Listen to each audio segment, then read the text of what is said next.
Hi, my name is Kaylee Schnack, and I'm here to complete Module 12 case study for class EDL 854. So we're going to go ahead and go with Section 1, which is summarizing the case and establishing the facts. So what we know is we have Mr. Santos, who's the school principal of Briardale Elementary School, which is me, appointed a new parent volunteer to lead and perform the presidential roles of the Briardale Foundation. The foundation is a parent-led organization that focuses on raising funds for extracurricular activities for students at the elementary school.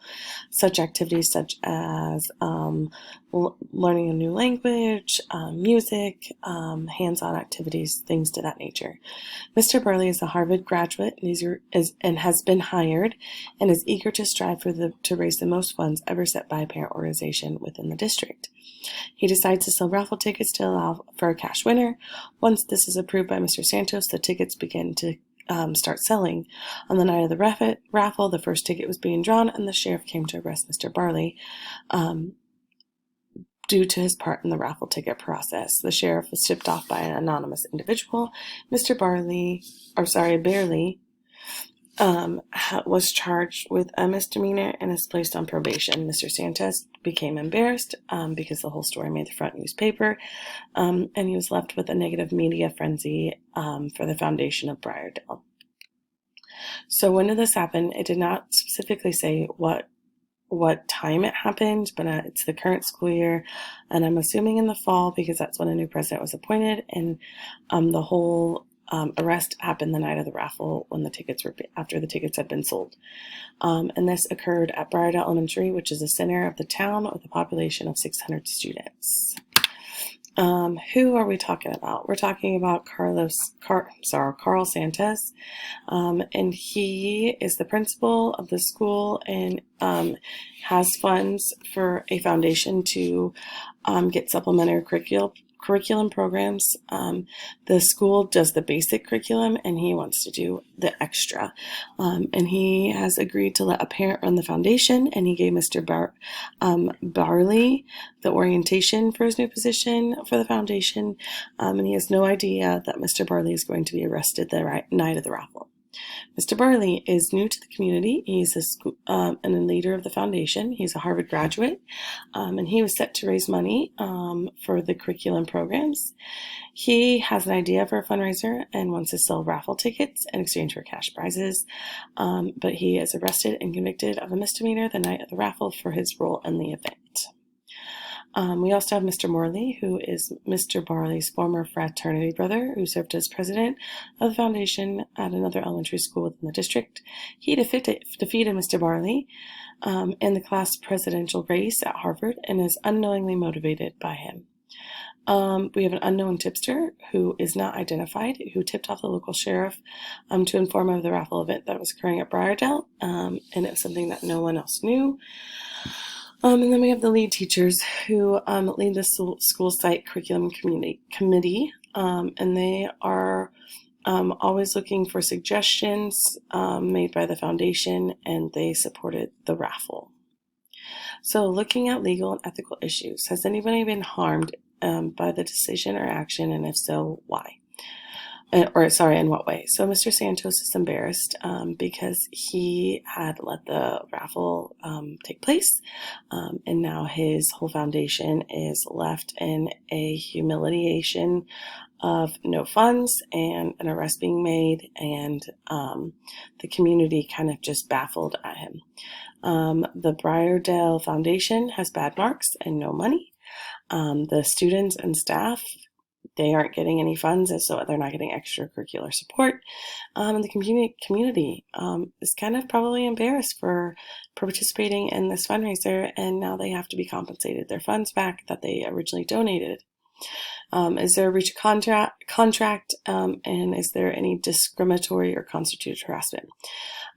Looking at the case study, there's no breach of contract or discrimination of harassment in the case at this point. However, I think it would do the Board of Education justice to look to see what the board policy is on having fundraising raffle events, because there could be a discriminatory issue with the principal, which is me, Mr. Santos, because I approve this fundraiser. And that leads me to the next point. Is there an action or situation contravened with an existing law? So Mr. Barley is arrested on a misdemeanor charge. We don't know the exact reason. We know that he has a role in the event, and we don't know the district policy on fundraising. So based on that, I think that could get Mr. Santos, which is me, in trouble because I let him go ahead and do this fundraising. And so I should be written up because I did not follow proper protocol, because then I tell you that I should have gotten final approval for the raffle from the superintendent and Board of Education because I'm getting funds for the school and I need to fill out a fundraising sheet and all of that and follow the chain of command on that side. When I was looking through the state of Kansas for the research based on that, and the Kansas State statute legislator, they say that the power to regulate, license, and tax the management of the operation, conduct, and participate in games of bingo or raffle is hereby vested exclusively in the state. So we can do them. However, when you go and look at the Kansas State Department of Revenue, raffles shall be licensed and regulated by the Office of Charitable Gaming, which is Department of Revenue. And then they say that school districts can do those, but that needs to be a separate entity when conducting the raffle. So it's making sure that we dot our I's and cross our T's and make sure we have the right paperwork and where it needs to be. Section 3, I needed to synthesize. So I said Mr. Santos was recently hired Mr. Barley as the president of the Briardale Foundation at the Briar Elementary School and is set to organize one of the most successful fundraisers in the history of the school with a raffle for cash event. However, Mr. Barley is arrested for the night of the raffle and is given a misdemeanor and put on probation for his role in the event, which leaves the foundation at Briardale Elementary and the school district and a negative media frenzy over school funding. So now we have the facts. So we're talking about the people. We have Mr. Santos, who is me. I'm the principal. I know how to run a school. I know how to manage budget. I agree to do a foundation and have Mr. Barley run the foundation. I give him orientation of like what his rules are and his role in this job and his responsibility. And I was embarrassed and shocked of his arrest. We have Mr. Barley, who is new to the community and the new president. He's a Harvard grad, and he lost the Harvard race to Mr. Morley, we believe is a motivating fact. And he has the idea of using the cash raffle, and he wants it because he used it in the fraternity. And it was very successful. He wants to raise money for this foundation, but then he was arrested and convicted of misdemeanor and put on probation for his role in the fundraiser. We have Mr. Morley, who is the former fraternity brother of Mr. Barley. He beat him in the presidential race, and he's the president of the foundation in another school district. Then we have the concerning facts. Mr. Santos, I'm worried. Did I not tell him the district policy about details for school fundraising? Did I approve something I shouldn't have? Did I oversee and help in planning, or did I just let him do it himself? I don't know those facts. Mr. Barley, does he have a criminal history? Was he arrested for something similar in the past? Why was he put on probation? What work has he done with schools in the past? Is he being honest and selling with these tickets, or is there something more underneath? Is he taking cash under the table? I don't know. Mr. Morley, what's the relationship like between Mr. Barley and him and the fraternity brothers? Was he the unknown tipster? And did he tip off the police for honesty or revenge in the past? Then the concerning place. I know it's Briardale. It's the center of town. It's a diverse community. We have 600 students. We're one of 6 elementary schools, and we have 2 middle schools and 1 high school. And we're the town's community meeting center. What I don't know is the demographics, what city or town we're in, what is the state we're in, is it rural or urban, and are Mr. Barley and Mr. Morley new to the community or just new to the school district? Synthesizing the concerning program. I know that I run a 1st to 5th grade school. I have lifers as my teachers were veterans. Not many resign or transfer out of the district. The district curriculum focuses on basic skills, and we wanted to put funds in to get a supplementary curriculum. That is why we put the foundation together. It was handed over to the president or principal, and then chaired by a president or a parent to run it. And then we put in protocol as far as the foundation has to talk to the site curriculum committee, and parents have always been supportive of the foundation. I don't know if there is a district policy on fundraising. I'm going to guess in the base of Kansas and just use my best judgment. I don't know about the policy as far as running the foundation. I haven't seen an oversee of the haven't seen much of the principal and his overseeing of the foundation, and I don't know the procedures and the safeguards when it comes into delaying the funds, the money, the foundation, the frauds, and the emplacement. I don't know all of those based on the district. Reviewing the information. So these are the people that I think are the stakeholders is me, Briar EdL Elementary, and the foundation, the community, students, teachers, and Mr. Barley. Stakeholders, I need to consult our superintendent, school board, lawyers, and legal constitute districts, law, a background check for Mr. Barley and Mr. Morley, and the principals at the elementary schools, other elementary schools.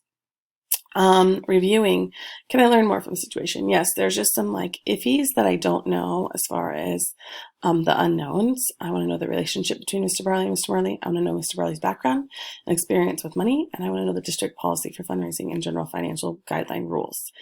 Do I have done enough to make a decision? I want to speak to legal counsel just to see what their input is, but I would believe I would have enough information. Identify your options and possible consequences. So the first thing is taking no action, just letting things play out, except that could be taken wrong by the parents, to think that I'm being lazy and, I could lie low for a while, and just report press until a new story arises. Eventually the fund will be back for the foundation and the supplementary curriculum, and just let the law deal with Mr. Barley. Number 2 is I can do a comprehensive action. I can just start reading over policies and regulations. I can get legal advice from the district and outside of the district and go to the news with my side of the story, and just savage my reputation. Other things I could do is just write out the situation, change the setup of the parent-led foundation or end the foundation altogether, and we just won't have it. If I evaluate my options, option 1, pros, less money, limited stress, cons, I'll have what ifs forever, and stakeholders in the community would think I'm being lazy and don't care. Option 2, I do it all. I build my reputation with my stakeholders, gain the funds back that were lost, and find policies to support my legal battle. Cons, more time, money, and stress. Legalities of patience, meetings, and times, and I might not like the final result. Other options, more guidelines could prevent this from happening, and ending the foundation would prevent from happening. Cons, take time, meetings and agreements to come up with new policies, and the foundations are lost, and new ideas have been brought to the school fund to support schools. I'm going to do it all and mix it up. So I'm going to seek legal advice. I'm going to ask the principal's side of the story. I'm going to meet the superintendent and board to develop a new policy. And I'm going to change the leadership foundation to be a parent and a school representative, so that way we have some accountability in place. I'm going to look over the current policies to implement this decision. With fundraising, I'm going to contact district office to see legal personnel to utilize it, contact legal advice to see another opinion, contact the news to interview and get my side of the story and create that positive press, and get rid of that negative stigma, build a leadership team to look at and suggest changes for policy and foundations and funding, use ideas to bring the superintendent and board of education approval immediately into place, and determine a new parent and school leadership member for the foundation. I'm going to contact the legal team as soon as possible, ask superintendent and principal for the elementary school and their advice in the matter, keep that leadership team on track in building future success for the school, stay neutral with Mr. Barley and avoid any negative stories, and contact Mr. Morley to get some more insight on Mr. Barley. Plan B, I just end the foundation and go to the superintendent and look for other ways to fund. If you have any questions, here's my info, here's my references, and then here's my reflection. I really enjoyed this class. I learned a lot more about funding and what goes into it. I hope you have a good day. Thank you. Bye.